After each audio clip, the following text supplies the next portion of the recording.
people will say Notre Dame hasn't had a Heisman Trophy winner since 1987, and I'm like, well, technically you're accurate.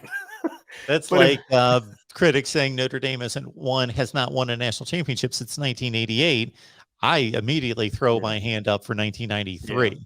Yeah, you got to beat BC at home.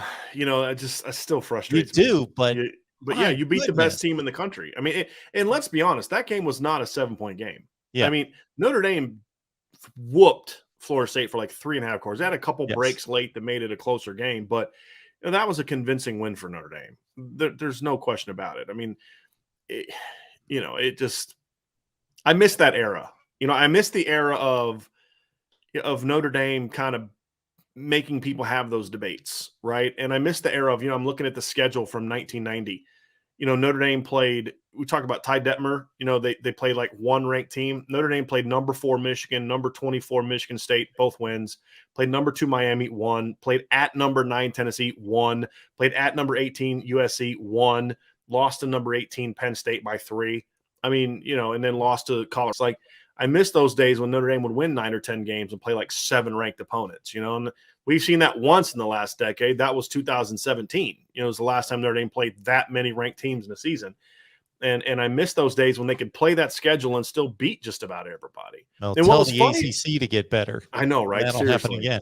Well, and it's also, we don't see Michigan and Michigan State and Purdue on the schedule as much anymore. And USC and Stanford too. I mean, it's not a coincidence that Notre Dame's ascendance recently also coincides with a decline of Stanford and USC. And I made this point to a buddy of mine.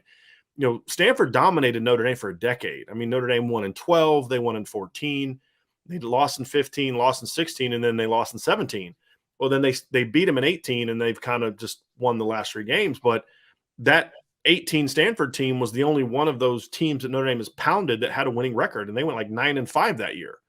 Stanford has not. It's not like they beat 2012 Stanford or 2015 Stanford. And they haven't been as good. USC's been down. So there's a lot of things that have gone in Notre Dame's favor that have helped them kind of ascend maybe beyond what I think actually reflects the job Brian Kelly did. But they are here, and they've been able to benefit from it, take advantage of it, recruit better than they had been. And now they have a staff in place that I hope, the Notre Dame fans hope, is going to be capable of maybe overcoming the areas where Brian Kelly was deficient and taking that final step, because it really doesn't matter how you got there. I mean, Clemson benefited from Florida State going down, right? And South Carolina, because if you go back and look at early in Dabo's tenure, I mean, they got dominated every year by Florida State and South Carolina. That was the Steve Spurrier era. Well, then he leaves and South Carolina goes down and they'll start whooping them again, right? Florida State hasn't been that same program.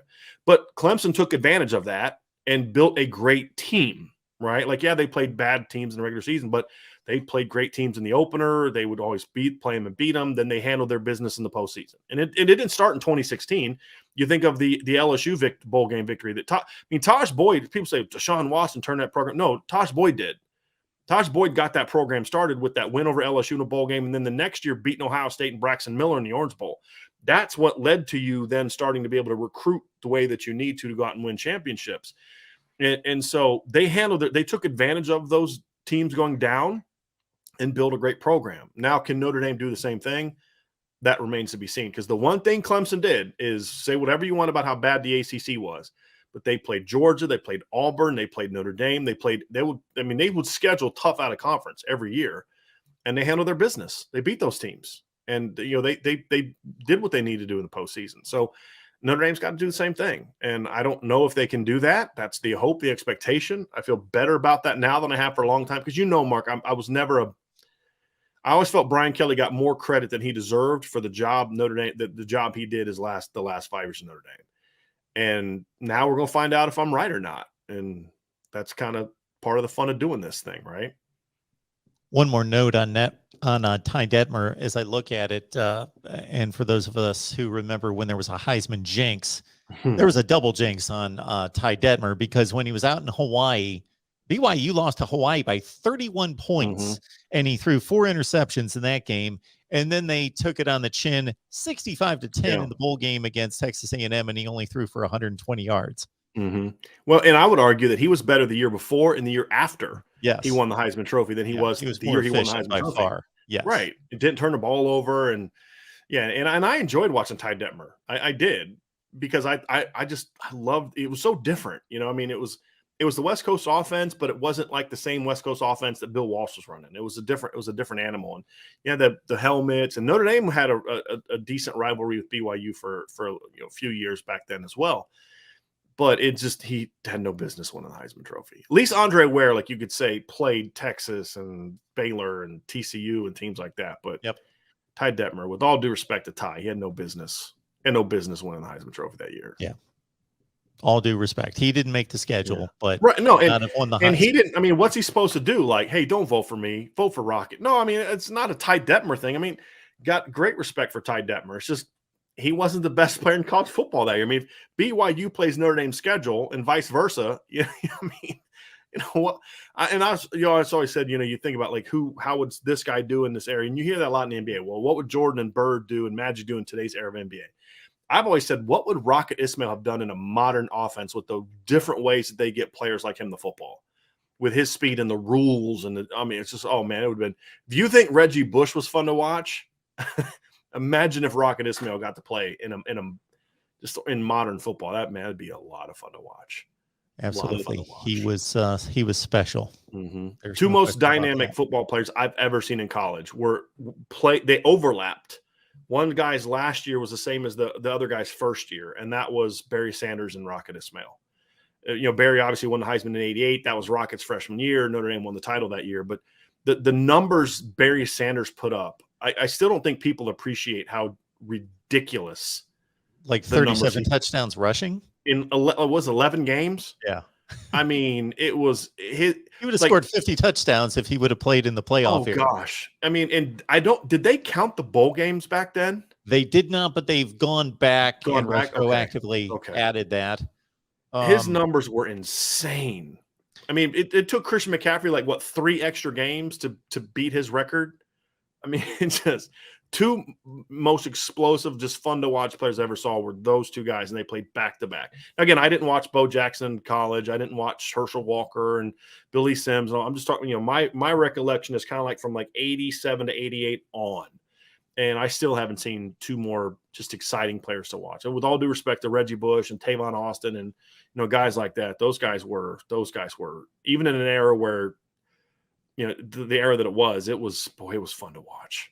And it was fun to watch because of these two aspects, Brian. And you brought up one is the diversity of the teams involved in the national championship race, even though for that collection of time that you just pointed out, it was Miami, Notre Dame, and then on the periphery, Florida State, and then Nebraska started to emerge again as they Alabama had a couple teams in there, Yeah.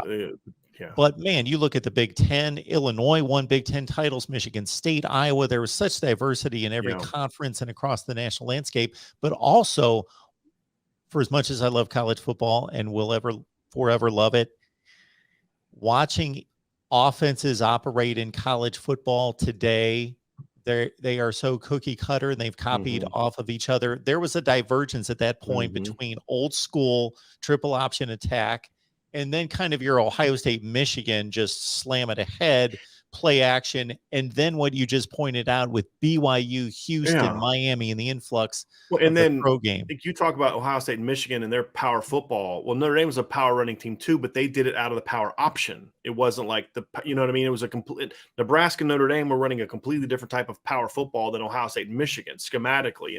And then you had like what Jimmy Johnson was doing at Miami, where how much they threw the ball. I mean, it just these great teams did things so differently, and it was more fun. And you had great teams in every conference, except for the ACC. They didn't really have that until Clemson, until Florida State moved over. Because you had that one great year with Clemson. What was it, like 81? Clemson had that really good team, and after that, I mean, Georgia Tech wasn't that good of a team. They just, like you said, they didn't play anybody. But the Big Ten every year. I mean, Michigan was going to be in the top 10 every year. They were going to be in the Rose Bowl every year. The Ohio State had really good teams back then. Like you said, Illinois, Michigan State had some really good teams back then, and Iowa, under Hayden Fry, had some really competitive teams and some really quality teams. It's like there was depth in the leagues. You didn't have just this one team dominating every year. where they just like Ohio State now. I don't care that Ohio State's won as many Big Ten championships as they have. I hate the fact that they've just been so dominant. It just makes it's not fun. It's not fun to watch Clemson just like last year. If Clemson is last year in a different conference, they're a 5-loss team. But the ACC was just so bad. And you look at the Big 12, it's like 2 teams. And then that's the thing that bothers me is I don't mind that it's Bama every year. Because like you said, it was Miami and Notre Dame for like 5 years. That was it, right? I mean, those were the deals. And you have like this Alabama popped up for a year and this team popped up for a year, but that was really it. But behind that, there was just so much good behind it. And you just don't see that as much anymore, with the exception of the SEC West, which has really been the only division that's given us anything competitive. And I know Bama wins it most years, but I mean, Auburn's knocked them off at times. I mean, Bama hasn't dominated the SEC West the way that Ohio State has dominated the Big Ten East, in my opinion. No.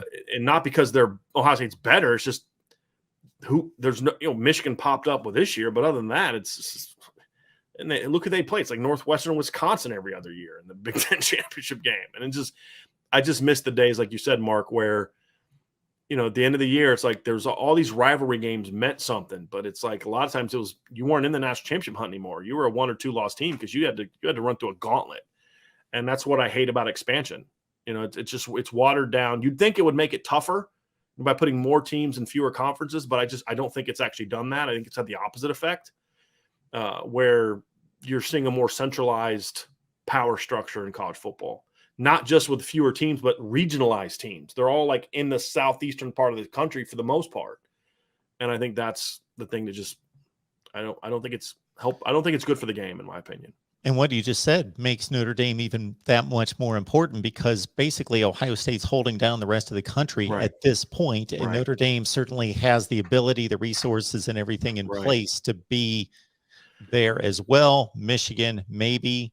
USC could be the flag bearer for the West Coast and bring back anything west of the Mississippi has been pretty much dead forever. And just another reason I despise what Oklahoma and Texas have done, because they could have been that anti-SEC thing as well. It's like I've used this analogy, like it's kind of fun. I've used this before for Notre Dame, but it's kind of like Ohio State has been Captain America in Endgame, where it's like it's just him with the broken shield and he's got to strap it up, and it's him and Thanos' army, right? And he's got to hold them off, and that's the SEC, right? It's in Clemson.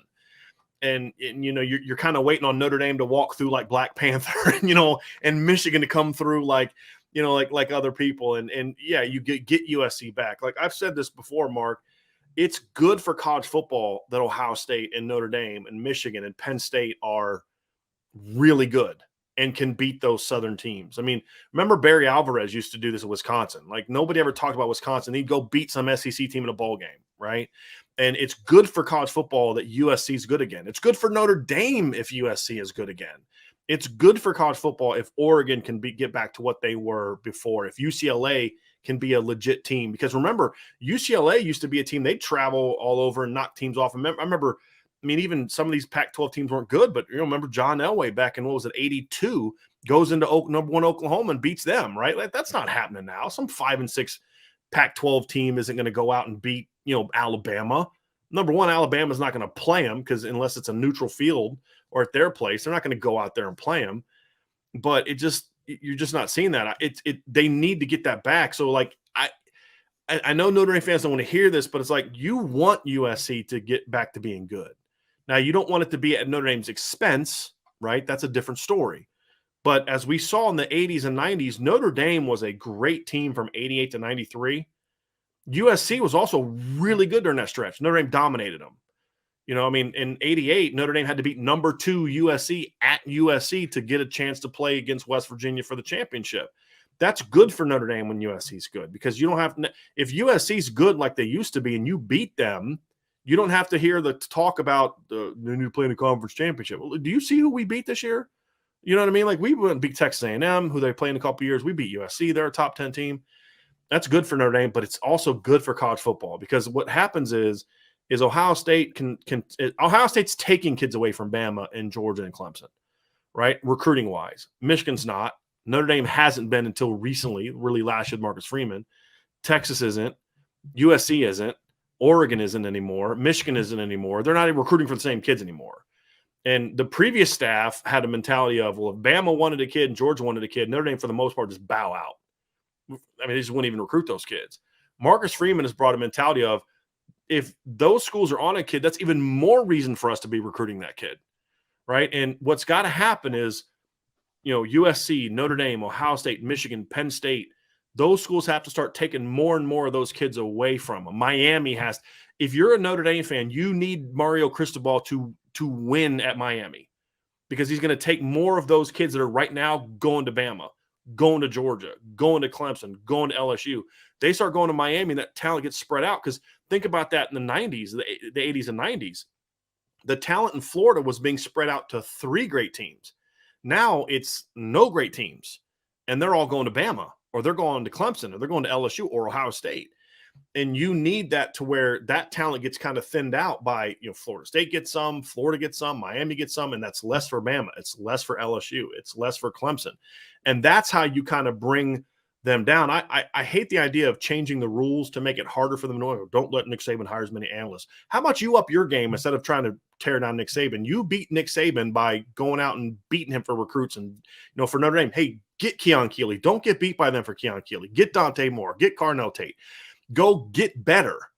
And that's how you can hurt them, because if enough of those schools are able to take a kid here, a kid there, then those teams, the gap gets narrowed, because you've not only brought them down, you've lifted yourself up. That's the ultimate key for these teams, Mark. It's not just – you can't just close the gap if they keep doing what they're doing. It's going to take forever. The gap actually gets closed because you bring them down by you beating them on the recruiting trail, or Ohio State beats them on the recruiting trail, or Michigan. Because that's the thing with Michigan. They don't even go after top kids like that anymore. When was the last time you saw Michigan in a series? It's been like 4 or 5 years since they've been in a real battle consistently with top programs. I mean, they get a kid here, kid there, Dax Hill, Rashawn Gary. But for the most part, they don't even go after those kids anymore. Remember how effective Michigan used to be going out to California to get top players, going down to Texas to get top players? I mean, they won't even battle Ohio State in the state of Ohio anymore. They don't even try anymore. I mean, I know you follow those 2 programs, and so those things need to change. If those things change, then that's good for college football. It is. It's good that Texas A&M, as much as I despise how they did it, it's good that Texas A&M took some of those kids away from Bama. I don't like how they did it, but let's be honest, Texas A&M's been doing this for 50 years. I mean, if you're under the age of 30, type in Eric Dickerson Trans Am into Google and do your homework on how long A&M's been doing this. But it's actually good for the game, because I don't think A&M's going to be they're not going to be the next Bama, but they're just going to bring Bama down. It's good if Miami starts taking guys away from Clemson or Florida, or Alabama or LSU. That's how the game's going to get better, is just by – you got to get better at what you do. Hire more Marcus Freemans, meaning guys that are going to grind and get after it and have the energy and doing all that kind of stuff. Hire more Ryan Days. That's what we need to see, more of that, where, hey, I'm not afraid of you. I'm going to go after you. You look at what Dan Lanning is. I mean, he hasn't won many of those battles, but he's like, hey, if we're going to win here, I got to go recruit the guys I was still recruiting at Georgia. Now, early on, you're going to lose most of those battles, but eventually you start winning some, and you open up that pipeline. It's good that Lincoln Riley's having those successes on the recruiting trail. It's good for college football if USC is a legitimate threat to beat those teams for recruits, because that's how you beat them on the recruiting trail first, Mark. You do that first, then you can start beating them on the football field. Rant over.